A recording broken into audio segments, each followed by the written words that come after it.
on avait déjà une ligne qui s'appelle la True Touch Technology, c'est la série T90, T80, T70 et tout. Donc c'était une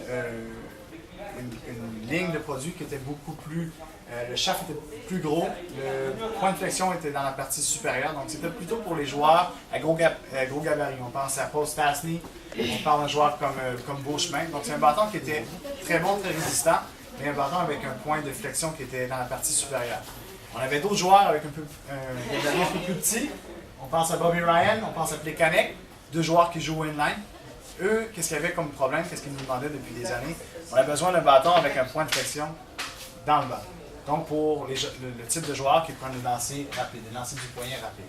Donc, on a développé avec eux, avec nos ingénieurs, une nouvelle technologie, la Spear Shaft Construction, c'est un peu comme une lance. Qu'est-ce qu'on a fait, c'est qu'on a éliminé le point, le joint, en fait, entre la palette et le shaft traditionnel. Généralement, si vous achetez un bâton de milieu de gamme, qu'est-ce que vous allez trouver? C'est une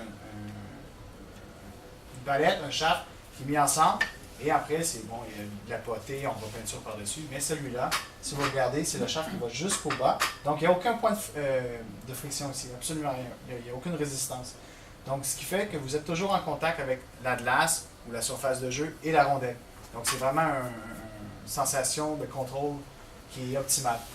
Et l'avantage de la série Nexon, des fois, on regarde les compétiteurs, les autres compagnies.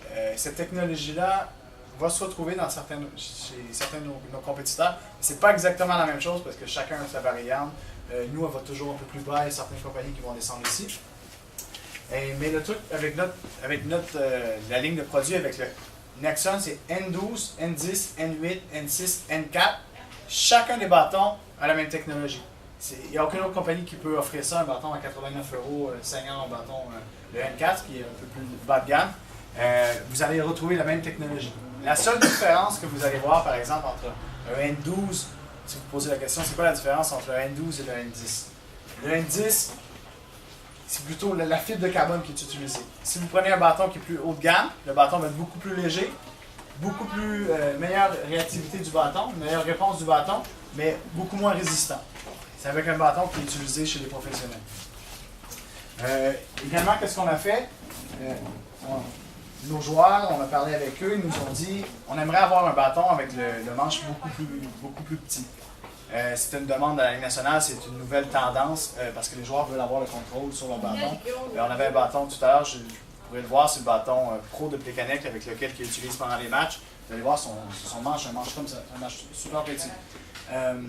Et aussi, les gens voulaient avoir, les joueurs pros et les joueurs collégiales aussi, voulaient avoir des palettes beaucoup plus rigides.